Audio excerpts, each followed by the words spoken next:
একটা কয়টা হলো 11 না কয়টা হলো 12 2 হাঁটু 14 পায়ে তিনটা করে 6টা আঙ্গুল কত হলো 20টা হলো না। এই 20টা জিনিস জমিনে যদি না লাগে থাকে তাহলে আপনার সেজদা হবে না। এটা কি কখনো লক্ষ্য করেছেন? নামাজ যখন পড়েন লক্ষ্য করেছেন? জানাই নাই তো লক্ষ্য কি করব? হ্যাঁ, জানাই নাই তো লক্ষ্য কি করব? কোরআন পড়া নাই তো ভুল হলেই কি যায় আছে? ইমামকে বলে অনেক আলিমকে বলে আমি তো না জেনে ভুল করেছি তো আমার তো হয়তো গুনাহ হবে না। আপনাকে কি জানতে মানা হয়নি হবে না হতে পারে না, হয়নি হবে না হতে পারে না। আমার নবীর সাথে কারো তুলনা, আমার নবীর সাথে কারো তুলনা। আরে হযরত ইউসুফকে দেখে যারা আঙ্গুল কেটেছে, জোরে বলুন, হযরত ইউসুফকে দেখে যারা আঙ্গুল কেটেছে, তারা কি নূর নবীজির রূপ দেখেছে? হযরত ইউসুফকে দেখে যারা আঙ্গুল কেটেছে, হযরত ইউসুফকে দেখে যারা আঙ্গুল কেটেছে, তারা কি মোর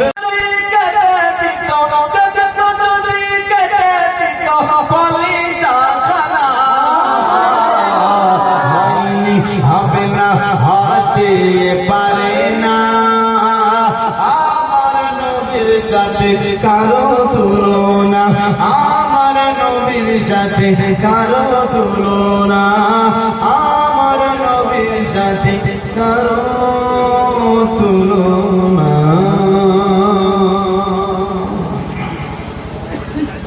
আরো দুটো ছন্দ পড়ে নি নাকি? এটা একটা আবদার করেছে, আবদার একটা আপনাদের শুনে আরো কয়েকটা করেছে, ইনশাআল্লাহ বলবো। আজ নবীজির দারে, আজ নবীজির দারে, আজ নবীজির দারে, আজ নবীজির দারে, ওর পরের মেলা রে। আজ নবীজির দারে, আজ নবীজির দারে, আজ নবীজির দারে, ওর পরের মেলা রে। নূরের তলায় দলেন নবী, নূরের তলায় দলেন নবী, নূরের তলায় দলেন নবী, নূরের তলায় দলেন নবী, নবী সাল্লাল্লাহু আলাইহি। আজ নবীজির দারে, আজ নবীজির দারে, ওর পরের মেলা রে। নূর নূর নূর নূর নূর নূর নূর নূর নূর নূর চারিদিকে, হাজার ফারিস্তা আগে পিছে।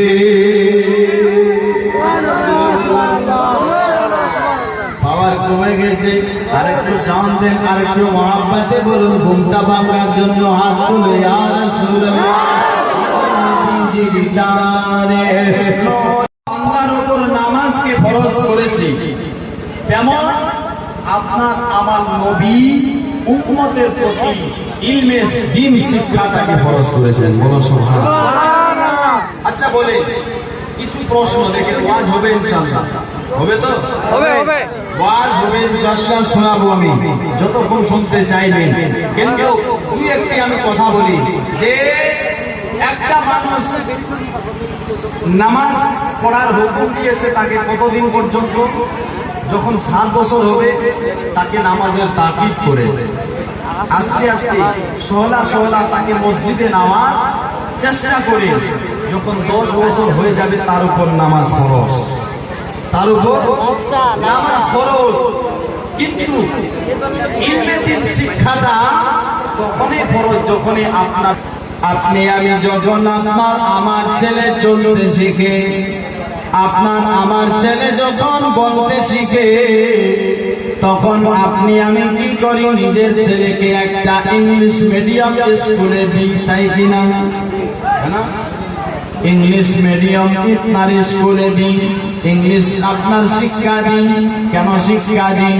যদি ইংলিশ শিখাতে পারবো হতে পারবে, যদি দুনিয়ায় শিক্ষাটা দিতে পারি আমার ছেলে হয়তো উকিল হতে পারবে, আমার ছেলে অনেক বড় মিনিস্টার হবে, আমার ছেলে অনেক ইনকাম করতে পারবে। আর যদি ইলমেদিন শিক্ষাটা দিন তাহলে তো আমার ছেলে 5,000 তনখা পাবে, নাকি?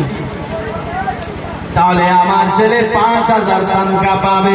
আমি একটা আপনাদের আরো প্রশ্ন রাখি, আজ কিছু কিছু মায়েরাও দেখবেন ইমাম সাহেবদেরকে বিরক্ত করে, কিছু কিছু বাবারা ইমাম সাহেবদেরকে বিরক্ত করে।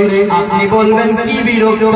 বিরক্ত হলো এটা, আপনার ইমাম সাহেবের কাছে যাই, যাওয়ার পর প্রশ্ন করে, ইমাম সাহেব আমার ছেলে আমাকে ভাত দেয় না, তাই কি না?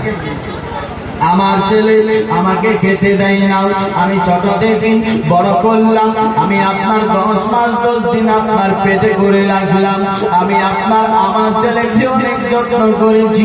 আমার ছেলে যখন পেটে ছিল আমি তখন যেটা আপনার ডাক্তার মানা করেছে আমি সেটা খাইনি। আমার ছেলে যখন পেটে ছিল আমি অনেক শিক্ষাটা পিছনেই থেকে যাবে, দুনিয়ার শিক্ষা দুনিয়াতে থেকে যাবে। আর যে শিক্ষাটা ইলমে দিন আমার রাসূলের পাক ফরজ করে দিয়েছে, এই কোরআনটা যদি আপনার একবার বুকের মধ্যে ঢুকিয়ে নেন, এই শিক্ষাটা মা বাবাও ভাত দিবে, আর এই শিক্ষাটা আপনার কবরেও কাজ দিবে। এই শিক্ষাটা কবরেও কাজ দেবে, হাসরেও কাজ দেবে, আপনার সব জায়গায় কাজ দেবে। আর দুনিয়ার শিক্ষায় পিছনে যে আপনি করে বেগটা উঠিয়ে নিয়ে গেলেন ওটা দুনিয়াতেই থেকে থাকে, তাই কি?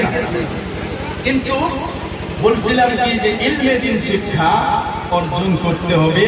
তবে যখন ছেলেটা আপনার বলতে শিখে চলতে শিখে, তুমি তোমার ছেলেকে ইলমে দিন শিখাও। কেন বলেন তো? কারণটা কি, এর মানেটা কি? যে আপনার বলতে শিখলে ইলমে দিন শিক্ষা অর্জন করতে হবে। আর আমার আল্লাহ তো এটা বলতে পারতো যে চলতে শিখলে নামাজ ফরজ, আপনার ওটা করে 10 বছরের পরে ফরজ করেছে। এই জন্য যে আপনি 4 বছরে বলতেও পারছেন, চলতেও পারছেন, আর এই 4 বছর থেকে নিয়ে 10 বছর পর্যন্ত যদি আপনি ইলমে দিন শিক্ষাটা অর্জন করে, এই 6 বছরের মধ্যে তুমি নামাজের তরিকাটা জেনে ফেলবে। বলুন সুবহানাল্লাহ। নামাজের তরিকা জেনে ফেলবে।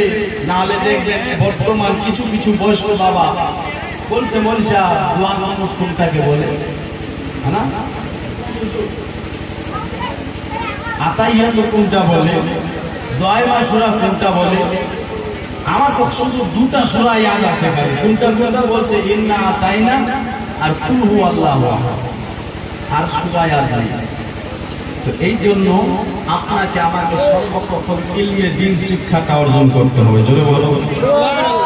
কিন্তু আমি করি না। ব্রাদার আসুন ইনশাআল্লাহ। এই আব্দুল মুত্তালিব ছিলেন কে? নবীর দাদু। ইনি আপনার ব্রাদার অনেক নেককার ছিল, পরহেজগার ছিল।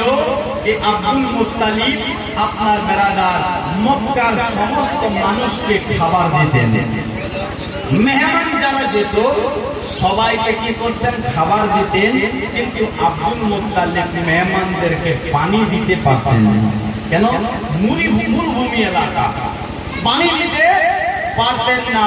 কিন্তু ওখানে একটা কুয়া ছিল, হযরত ইসমাইল যাবিহুল্লাহর এড়ি দিয়ে যে একটা কুয়া পূরণ হয়েছিল, যেটার নাম হলো জমজম। কি? যেটার নাম জমজম। কিন্তু ওই কুয়াটা কিছু ঝগড়া কারণে বন্ধ হয়ে গেছিল, অনেক লম্বা ঘটনা ব্রাদার। কিন্তু ওটার নাম নিশান সব মিটে গিয়েছিল। এই হযরতে আব্দুল মুত্তালিব মনে মনে চিন্তা করে, আল্লাহ আমি তো দুনিয়ার মানুষকে নিজামউদ্দিন চাচা আমার বাপ মায়ের নামে 1000 টাকা করেছেন, দান আল্লাহ ওনার দানকে কবুল করুন। আব্দুল মুত্তালিব বলছে যে আমি আল্লাহ খেতে দিতে পারছি, যদি পানিটাও মানুষকে খেতে দিতে পারতাম তো খুব ভালো হতো। আমি শুনেছি নাকি জমজমের একটা কুয়া আছে। আল্লাহ পাগল স্বামী যার তোরে হইল সৃষ্টি ত্রিভুবন, কাঁদি আমি সারা কুনি কখন যাব সেখানে, সবে না সবে না আর প্রাণে।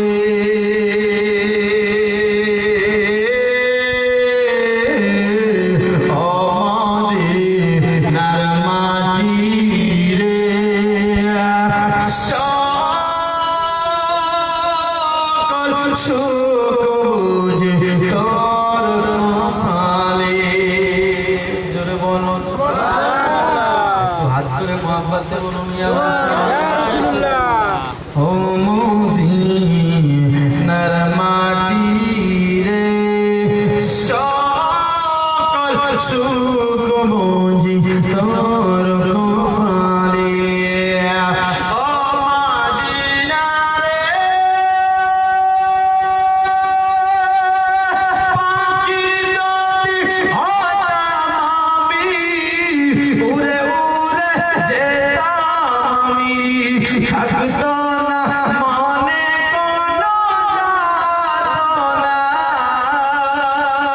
দেখে না পাখায় আমার, সাথে নাই টাকায় আমার, দেখে নাই পাখায় আমার, সাথে নাই টাকায় আমার, কেমনে কেমনে যাব মদিনা।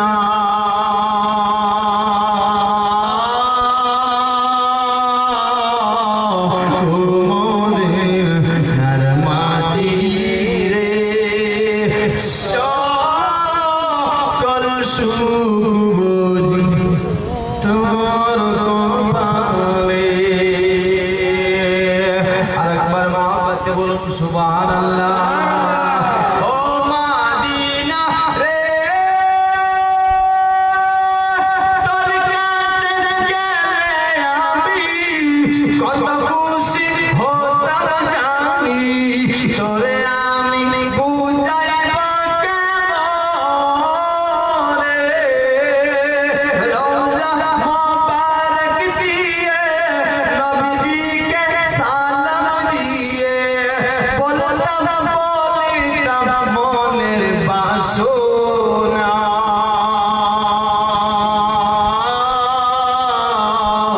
ও মদিনার মাটি রে সকল সুখ বুঝি তোর কপালে। আরেকবার